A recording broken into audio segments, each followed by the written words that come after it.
Bonjour à tous, bienvenue sur ma chaîne. Donc aujourd'hui, on va continuer avec du retard les vidéos sur le sac d'évacuation. Je tiens à m'excuser. J'ai eu un coup de pas de chance.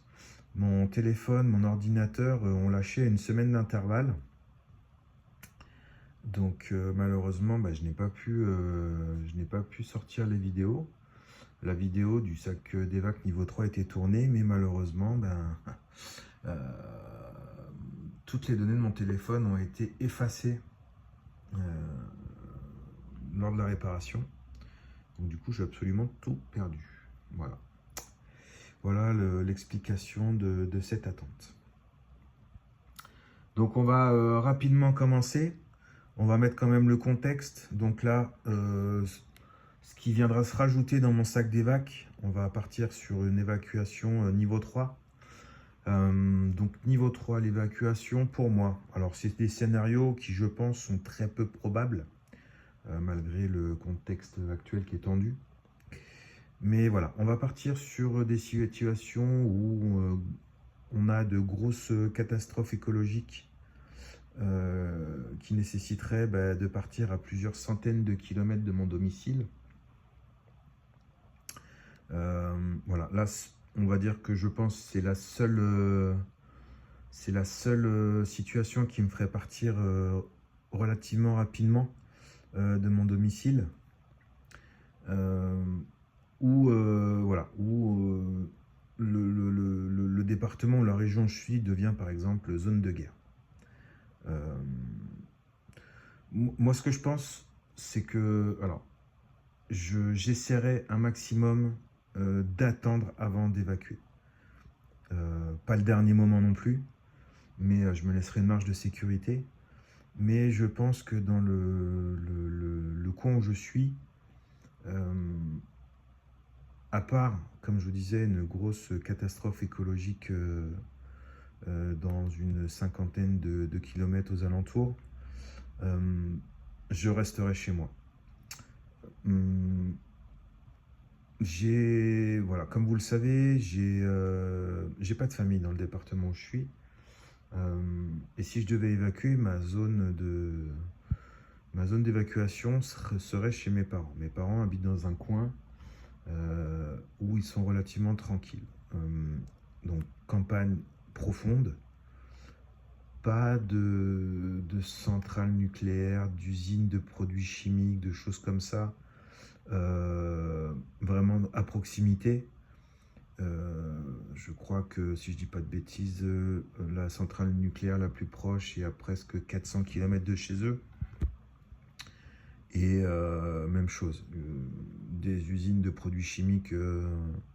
Alors je ne me suis pas bien renseigné, mais pareil, dans un rayon de 200-300 km, il ne me semble pas qu'il y en ait. Donc voilà, ça serait ma zone d'évacuation. Maintenant, chez moi, c'est un petit peu pareil. Pas de grosses usines de produits chimiques vraiment à proximité. Pas de centrale nucléaire également à proximité.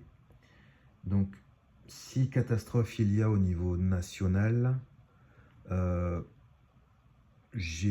je suis relativement quand même en sécurité. Donc, comme je vous disais également dans les vidéos précédentes, zone rurale, donc beaucoup d'éleveurs, beaucoup de maraîchers. J'habite en montagne, donc énormément d'eau potable à disposition, que ça soit dans les fontaines communales, les fontaines également, même chose communale, mais qu'on trouve tout proche des cimetières, des choses comme ça. Donc au niveau de la nourriture et de l'eau, voilà, il y aura des zones beaucoup plus touchées avant que moi je sois embêté. Donc c'est pour ça que l'évacuation ne sera pas ma priorité.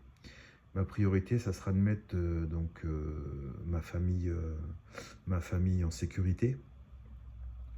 J'ai également des sœurs qui, elles, par contre, habitent en ville.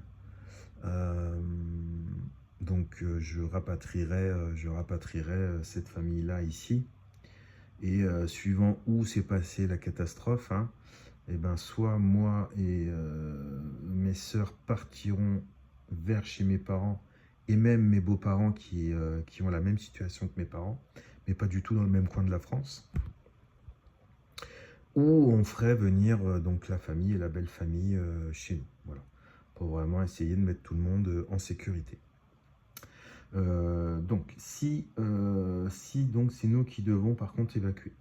Donc j'ai des stocks alimentaires à la maison, donc pas de panique, on aura quoi de manger et boire un petit moment. Et si éventuellement donc on doit évacuer, ce que je ferai, c'est que je n'attendrai pas vraiment d'être à court de nourriture avant d'y aller. Je me garderai un fonds de secours, voilà, qui me permettra de charger dans la voiture en cas de problème et de pouvoir évacuer. On ne sait jamais, hein, en situation dégradée, un voyage en voiture qui prend normalement une journée peut vite se transformer en un périple de plusieurs jours. En sachant que voilà, si problème il y a, comme je vous disais, j'ai déjà repéré plusieurs trajets qui sont répertoriés sur mes cartes. J'éviterai déjà tout ce qui est zone des grandes villes. Donc déjà, voilà, autoroute, grands axes comme ça, c'est des choses que je ne m'amuserai pas à prendre. Déjà parce que ça risque d'être encombré. Et on risque de tomber sur des gens mal intentionnés. Malheureusement, la nature humaine est parfois assez bizarre. Donc je préférerais passer par des petites routes et des petits axes que traverser des villes et prendre vraiment les gros axes routiers. Voilà. Je ne l'ai pas encore fait. Alors là, il va falloir convaincre madame parce que c'est compliqué avec les enfants. Mais j'aimerais même pouvoir repérer sur ces cartes les départementales. J'aimerais vraiment éviter tout ce qui est autoroute nationale, gros axes routiers, et utiliser donc les petits axes départementales pour pouvoir rallier donc ces deux points d'évacuation.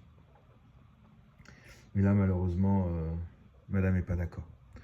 Donc il faudra convaincre de temps en temps s'arrêter dans des petits villages de France. Là, c'est super beau en plus à découvrir. Et pouvoir essayer de répertorier ça. Voilà.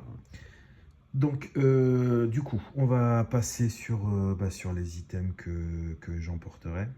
Donc, qui seront à rajouter dans mon sac d'évac et dans le sac de madame. En sachant que moi, je prendrai tout ce qui est plutôt assez lourd. Et on mettra dans le sac de madame vraiment tout ce qui est un petit peu plus léger. Par contre, je pense que j'essaierai vraiment de mettre de la nourriture, des contenants, des choses comme ça dans les deux sacs. Imaginons que malheureusement on s'installe, on doit partir vite parce que je ne sais quelle raison, des gens mal intentionnés voient que vous avez de la nourriture ou quoi. Tout perdre parce qu'on n'a pas pu prendre un sac, voilà, ça c'est assez bête. Donc voilà, vous voyez tout ce qui est nourriture. Je pense que ça sera vraiment séparé dans les deux sacs. Ce qui permettra en cas de vraiment gros soucis d'avoir au moins le strict minimum. Ok, donc voilà, on va commencer donc par ce qu'on va appeler l'outillage un petit peu. Donc une pelle pliante, voilà, qui peut servir multiples choses. Imaginons, voilà, j'ai utilisé tout le gaz que j'avais de mes bouteilles de gaz, pardon, de mon réchaud. Je dois y faire un feu si je veux pas trop me faire repérer. Je sais pas si vous connaissez, mais je crois que c'est le nom, c'est la technique du feu indien. Il suffit de creuser un petit trou, un petit peu profond quand même, de faire le feu dans ce trou là, et en fait ça atténue la fumée. Voilà. Donc, ce qui permet de pouvoir faire chauffer un petit peu de la bouffe ou de se réchauffer sans trop se faire repérer. Vu le poids et déplié, autant s'il y en a un qui vient me titiller, un coup de pelle dans sa tronche. Vu le poids du machin, à mon avis, il n'est pas prêt de se relever. Non, je blague à part. C'est vraiment s'il y a problème. On est gentil avec les gens, on est là pour s'entraider. Enfin, moi, je sais que au maximum, avec des gens respectueux, j'essaierai vraiment de faire mon max pour pouvoir les aider. Soyons pas des animaux quand même. Ok. Donc voilà, pelle pliante. Ensuite, alors là, un achat d'il y a 15 ans. À l'époque, je m'intéressais seulement un tout petit peu au survivalisme. Et j'avais découvert le célèbre youtubeur Vol West. Voilà. Qui ne jurait que par la marque Cold Steel.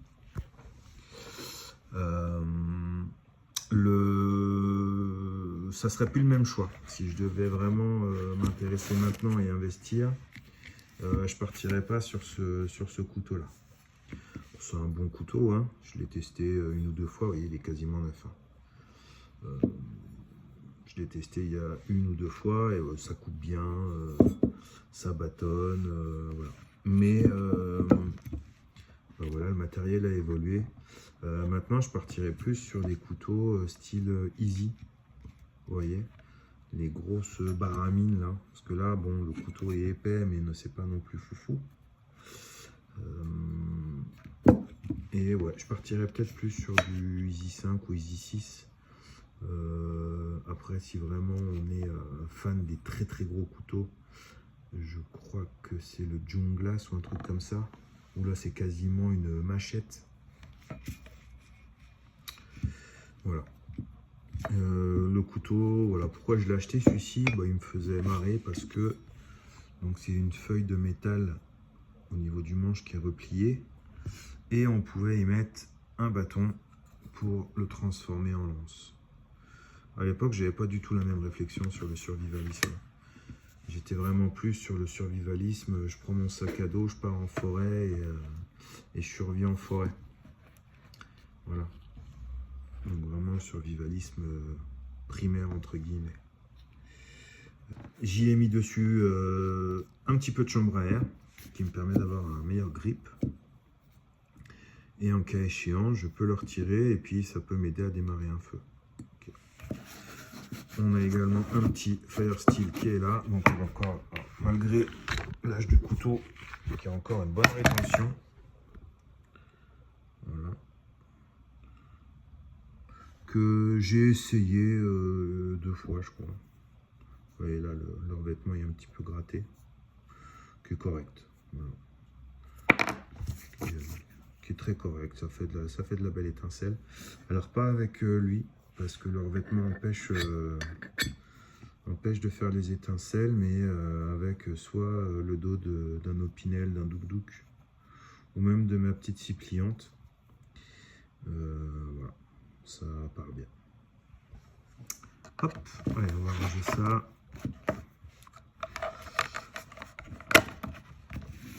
Hop, je remets ça dans son étui et on va passer à la petite scie pliante. Alors qui elle a été essayée pour le coup, enfin quand même pas mal servi. Donc si je vous dis pas de bêtises, c'est une scie que j'avais achetée à Lidl à l'époque, il y a quelques années. Ça m'a servi, j'avais une maison à l'époque, ça m'a servi un petit peu dans le jardin de la maison. Et alors, je ne suis pas un fou de bivouac comme je vous l'avais dit, mais j'en ai quand même fait un ou deux. Et elle m'a servi également, bah voilà, à découper un peu de branchage, des choses comme ça. Pour le prix, pareil, alors à l'époque, je crois que j'avais payé ça 10 balles à Lidl. Et j'ai également encore 5 lames en rab. Et ben, du très bon produit. Franchement, Franchement, Lidl, je suis en train également d'acheter 2-3 équipements de bricolage. Et que ce soit ça ou que ce soit le Parkside, pour le prix, franchement, voilà, je suis pas menuisier, je m'en sers une fois de temps en temps. Et pour le prix, ils font quand même du bon matériel. Donc voilà, petit tip client. Mériterait que j'investisse peut-être dans une avec une lame un tout petit peu plus longue. Mais bon, ça fait l'affaire. Ça fait l'affaire. Hop, avec le petit bouton pour bloquer la lame. Tac. Voilà. Donc écoutez, pour le prix, franchement, je crois que c'était une dizaine d'euros. Vraiment très content. Alors également important pour entretenir tout ce qui coupe, une petite pierre à aiguiser des Pyrénées. Voilà, petite pierre à aiguiser des Pyrénées. Juste à humidifier, on passe la lame avec un angle. Je m'en suis pas encore servi, pas la nécessité, puisque pour mes petits couteaux de poche, j'ai le petit aiguiseur Parkside que vous avez vu dans ma vidéo du sac EDC. Et franchement, ça fait largement l'affaire. Mais pour du couteau plus gros, voilà. Ou alors j'ai pas encore. J'aimerais m'en acheter une jolie, mais je vais voir. Pour les hachettes. Voilà. La hachette, c'est pareil, c'est une de mes prochaines acquisitions. Voilà pour ce qu'on va dire un petit peu l'outillage. Ensuite, donc là, j'ai un petit kit feu qui est un petit peu plus poussé que le kit feu que vous avez vu dans les précédentes vidéos. Excusez-moi. Donc dans ce kit feu, j'ai des petits rouleaux de papier toilette. Ça me fait pour avoir du carton un petit peu plus facile à allumer. Ça, c'est du lichen récupéré sur les mélèzes, bien séché. Alors ça, vous en prenez un petit peu, vous les fritez, vous les bourriffez un petit peu, et comme allume-feu, c'est juste fou. Une étincelle et ça part. C'est incroyable. Celui-là, ça fait au moins 5 ou 6 ans qu'il sèche dans la poche, là. Enfin, qu'il sèche dans la poche. Je suis pas sûr qu'il sèche dans la poche, mais voilà, ça fait 5-6 ans qu'il est dedans. Il est bien bossu, il est bien sec. À mon avis, il faudrait pas une grosse étincelle pour l'allumer. Ensuite, des petites allumettes imperméables. Parce que c'est rigolo de faire du feu avec des fire steel ou des choses comme ça. Mais la facilité, c'est des allumettes ou un briquet. Là, en plus, imperméable, il pleut, clac, vous la craquez. Et si vous avez bien tout préparé, et bien le feu, il est allumé, on n'a rien à faire. Également, des petits allumes-feu de barbecue. Pareil, hein, c'est très rigolo hein, d'aller chercher son bois, d'en faire des petites brindilles, des choses comme ça, de bâtonner, de couper. Mais s'il y a besoin d'allumer un feu très rapidement, un coup de briquet ou d'allumette là-dessus, votre petit bois, terminé, le feu il est allumé et on peut se réchauffer. Alors j'ai également ces 2 petits fire steel. Donc je m'étais fait avoir sur Amazon, faites attention quand vous commandez. Sur la photo d'Amazon, le fire steel il avait la taille de mon doigt. Et j'ai reçu ça. Voilà. C'était un lot, il y en avait une dizaine. J'aurais dû m'en douter, c'était pas cher. Je me suis fait avoir comme un bleu. Voilà, donc ça fonctionne bien. J'en ai toujours un dans mon portefeuille, j'en ai un dans mon sac de travail. Je me suis servi régulièrement de celui dans mon sac de travail. Alors juste, voilà, il n'y a pas de choses pour pouvoir le maintenir bien comme il faut ou quoi. mais ça fait le taf. Ça fait les étincelles, on peut s'allumer un petit feu, pas de souci. Et pour terminer, des petites bougies allume plat. Voilà. Donc ça, qui peuvent servir soit pour allumer un feu. Je devrais même en avoir dans mon sac EDC. Au moins en mettre une. En cas de souci, voilà, petite couverture de survie et une petite bougie chauffe-plat. Ça permet de garder le 0 degré et de ne pas avoir trop froid en cas de souci. Comme je vous disais, je suis en montagne, je travaille en montagne. Imaginons que je sois perdu, voilà, avant que les secours me retrouvent. Juste ça, cette petite bougie, voilà. Ça permet de se réchauffer légèrement, de gagner 1 ou 2 degrés, bien caché sous sa couverture de survie. Hop, allez.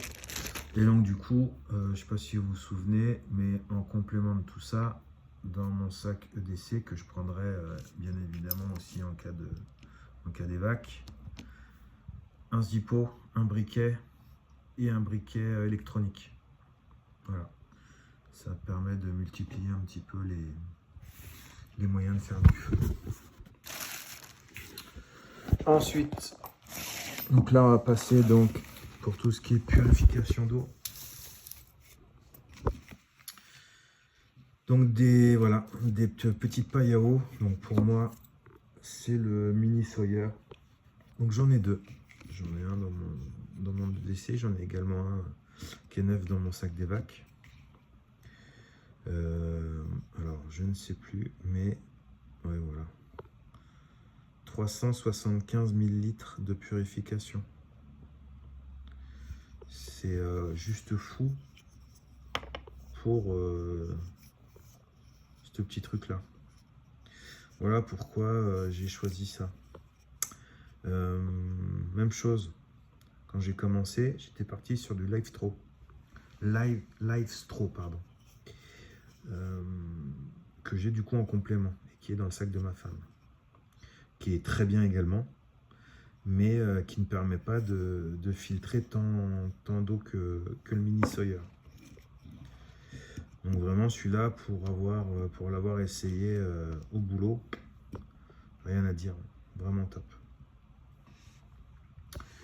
La seringue, c'est le kit de nettoyage, voilà. On a la paille également qui se trouve ici, qui permet d'aller un petit peu plus bas avec la paille, avec le filtre, pardon. Et ici, j'ai 3 poches à eau, donc celle qui est fournie avec le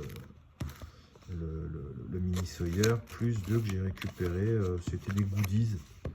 Voilà, je suis parti en vacances. Vous connaîtrez la marque, le village vacances.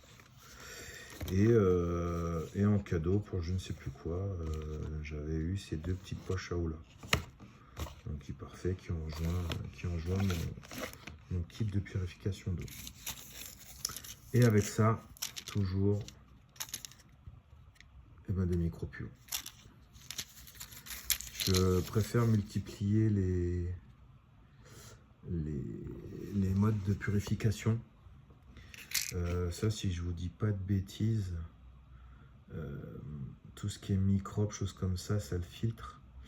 Par contre, particules chimiques, je ne crois pas. Donc je pense que ça plus ça, voilà, ça permet d'éliminer vraiment la plus grosse quantité d'agents pathogènes. Je sais pas si je l'ai bien employé ce terme-là, agent pathogène. Ok, purification d'eau, donc kit feu, on est bon. Ensuite, on va passer sur la nourriture. Voilà. Donc ça, par contre, alors, j'ai quelques sachets dans mon sac, mais pas tout le temps. Donc, qu'est-ce que je prendrais en cas d'évac de mon domicile? Donc là, je vous ai mis quelques exemples. Bien sûr, hein, les sardines. Ça, dans mon stock alimentaire, je dois en avoir j'allais dire vingtaine, mais non, parce que j'ai pas mal fait tourner. J'en ai consommé quelques-unes, donc je pense que là, il me reste quoi, une petite dizaine. Hop, ensuite, même chose, petite boîte de maquereau, donc à la moutarde, à l'escabèche, au vin blanc, à la tomate. Alors moi, les enfants n'aiment pas ça, mais moi, j'adore ça. Donc c'est pareil, j'en ai toujours 5-6 boîtes dans mon stock alimentaire. Même chose, là c'est la dernière qui me reste, j'ai fait tourner parce que les dates arrivaient en péremption. Donc même si on peut les consommer quand même beaucoup plus tard, voilà. On ne prend pas de risque non plus, on consomme à la date et puis voilà. Boîte de thon. Pareil, vous avez les boîtes de thon aromatisées maintenant, les thons à la catalane, les choses comme ça. Donc, toujours très bien d'en avoir dans le stock alimentaire, ça se conserve longtemps. Ça, tout le monde aime ça, et très souvent en tout cas. Le thon en boîte ça permet de faire des sandwichs, ça permet d'aromatiser des pâtes, du riz, des choses comme ça. Il y a multiples utilisations. Donc ça, comme je vous disais, j'en ai toujours 2 boîtes neuves dans mon sac, des petits bouillons. Donc ça, c'est pareil, là, en termes de péremption, ça va très loin. Je ne sais pas si ça se périme un jour d'ailleurs, si c'est bien conservé. Comme vu sur la photo, ça permet d'aromatiser des pâtes, du riz, ça permet de faire une soupe, des choses comme ça. Ça donne du goût et ça fait du bien au moral. Alors là, il est ouvert parce que, comme je vous disais, je fais tourner les stocks. Et c'était mon dernier paquet. On a fait une petite soupe au vermicelle il y a peu de temps. Donc là, il faut que j'en rachète. Mais pareil, hein, le vermicelle, ça permet de donner un petit peu de consistance aux soupes. Du vermicelle, un bouillon, de la flotte. Terminé, vous avez une bonne petite soupe. Vous bourrez bien de vermicelle, ça tient bien au corps. Et ça fait plaisir à tout le monde. Surtout à cette époque-ci de l'année, si par malheur on doit évacuer en hiver, se réchauffer, se faire bien au moral, c'est hyper important. Après en soupe, vous avez un petit peu tous ces sachets. Donc là, moi c'est ce que je prends l'hiver pour aller au boulot. Une petite soupe, plus une petite gamelle à côté. Comme je suis en extérieur, ça permet de se réchauffer. Alors, ça nécessite de l'eau quand même, c'est un petit désavantage. Si malheureusement vous êtes dans un coin où vous galérez à vous ravitailler en eau, c'est pas le top. Mais pour moi, ouais, c'est facile de trouver de l'eau ici. Donc c'est pareil, vous avez tout et n'importe quoi en goût. Tomates, pistou, vous avez même des soupes dans ce genre-là. Alors celle-là, c'est une découverte. Je l'ai acheté il y a peu de temps, j'ai voulu goûter. Et c'est une tuerie. C'est très à mon goût, cette petite soupe à l'indienne. J'ai vu qu'ils les faisaient, il y en avait des marocaines, des vietnamiennes, thaïlandaises. Voilà. Ça permet de varier un petit peu les goûts et de pas toujours manger la même chose. Parce que si on se tapait que, même si c'est réconfortant, vermicelle, bouillon, tous les jours, c'est quand même assez monotone. Et voilà. Donc vous les avez en grand sachet comme ça, vous les avez également en petites portions. Donc là, vous voyez, moi ça c'est mes préférés de toute façon. Oignons, champignons, ça c'est toujours dans le placard et c'est toujours dans mon sac. Et celle-ci qui est une petite découverte. qui, pareil. Alors, je crois qu'en termes de conservation, les petits sachets comme ça, c'est beaucoup moins intéressant. Ça court quand même jusqu'en 2026. Je suis pas sûr que ça se périme non plus, ces choses-là. Il me semble que les grosses se terminent plus tard, mais pas du tout. Les grosses se terminent en 2025. Donc on est déjà pas mal, hein. Ça va jusqu'à l'hiver prochain, donc en termes de conservation, c'est pas trop mal. Après, bien sûr, hein, pour des stocks alimentaires chez vous, c'est à compléter d'haricots blancs, de lentilles, de choses comme ça. Moi, j'ai un petit problème avec ça, c'est que j'ai mon fils qui fait des intolérances alimentaires. Donc malheureusement, tout ce qui est, alors pas toutes les légumineuses, mais tout ce qui est lentilles, lentilles corail, petits pois, il fait des allergies. Donc il fait des plaques d'eczéma. Donc c'est vrai que du coup, je stocke pas trop de choses comme ça. Parce que du coup, on n'en consomme pas beaucoup. Ce qui est important dans vos stocks alimentaires, mais on en reparlera, c'est pas de stocker tout et n'importe quoi. Stocker ce que vous mangez. Il va falloir forcément un jour les faire tourner vos stocks. Et si malheureusement vous achetez des choses que vous n'aimez pas, par exemple style cassoulet là, même si une boîte de conserve se conserve bien plus longtemps que les dates, c'est de l'argent qui dort en fait, c'est de l'argent foutu en l'air. Il faut vraiment que vous stockiez ce que vous consommez. Voilà, comme je vous disais, malheureusement, on consomme très peu de lentilles, de petits pois, de choses comme ça. Donc j'en ai parce que ma fille aime ça. Mais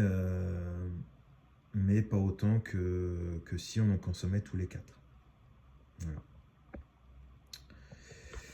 Donc ensuite, boîte de conserve, alors là c'est pour vous donner un exemple. Vous avez les cassoulets, vous avez les cannelloni, vous avez des raviolis.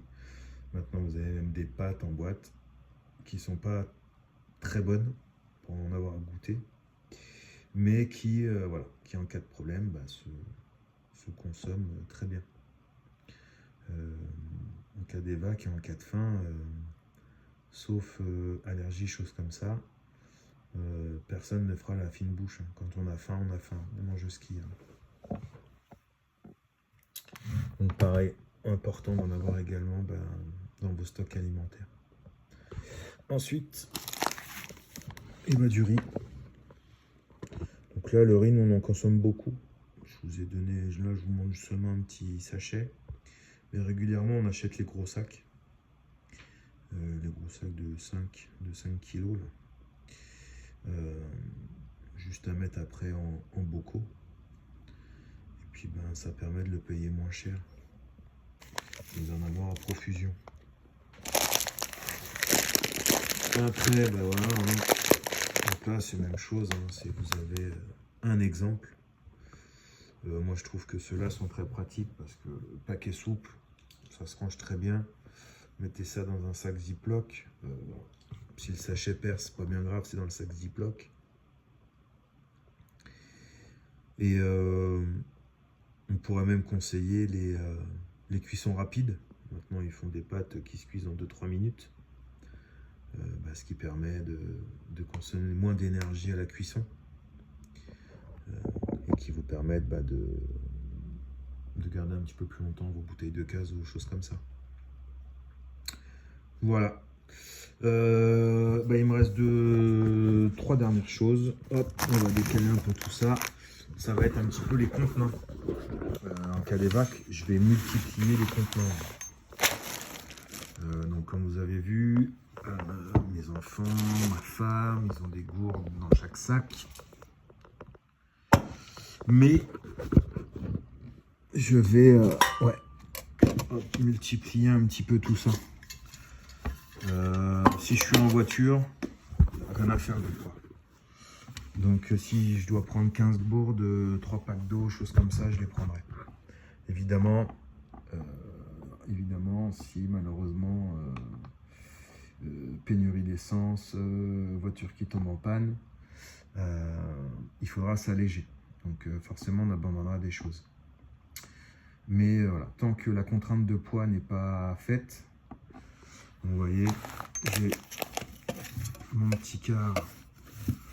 Alors le quart, c'est de l'inox, acheté en surplus militaire. Non, le quart pas en surplus militaire, pardon, en vide-grenier. Et la gourde en alu, donc là en surplus militaire.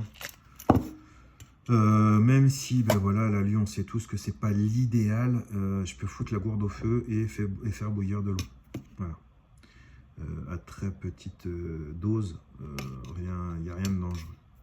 À grande dose, oui, l'alu, effectivement, c'est pas bon pour la santé. Donc voilà, ça me permet. J'investirai également, alors pas tout de suite, mais j'investirai également dans une gourde en alu. Comme ça me permettra de pouvoir la mettre au feu sans souci. Alors ça, c'est de la récup. C'est pareil, c'est de l'alu. C'est la gamelle qui appartenait à mon grand-père. Vous avez vu que j'avais une vieille gamelle militaire déjà dans le sac d'évac. Et là, je la compléterai avec ça. Voilà. On a un gros contenant et un plus petit. Ça permet de l'utiliser. J'ai trois. Je crois que dans la gamelle militaire, si je dis pas de bêtises, il y a trois gamelles. Et ben ça me fera une quatrième. Comme ça, on peut tous manger en même temps. Ah, j'avais oublié, pardon. Dans ce qui est nourriture, de la purée lyophilisée. Ça c'est pareil, ça pèse rien. Ça tient encore. Ça demande de l'eau, voire du lait si on veut faire les gourmands. Mais avec de l'eau, il y a moyen de se faire une purée quand même. Donc ça, hyper intéressant. Et c'est pareil, au niveau de la péremption, ça court très loin. Voilà. Et dernière chose, alors là, c'est pour le mental. Une petite flasque. Je bois très peu d'alcool. Je bois un peu d'alcool quand je suis en soirée. Mais je suis quand même friand d'eau de vie, de rhum, de choses comme ça. Et c'est vrai qu'en cas de rupture de la normalité, une petite rasade, mais vraiment léger, hein, on ne va pas se pinter la tronche. Une petite gorgée de rhum ou une petite gorgée d'eau de vie que j'ai dans mon bar. Comme je vous disais, je bois très peu d'alcool, mais je suis quand même friand de des très bons rhums et des très bonnes eaux de vie. Chez mes parents d'ailleurs, de l'eau de vie, ils font de la prune et de la poire, c'est juste une tuerie. Il faut connaître, hein, parce que maintenant, faire de l'eau de vie, c'est interdit. Mais on a quand même des anciens qui continuent. Et ça, c'est cool. D'ailleurs, un savoir qu'il ne faudrait pas laisser perdre. Je ne sais pas si un de ces quatre, je ne demanderai pas à un ancien de me montrer vraiment comment on fait ça. Puis d'investir dans une petite... j'ai plus le nom. J'ai plus le nom, je suis désolé.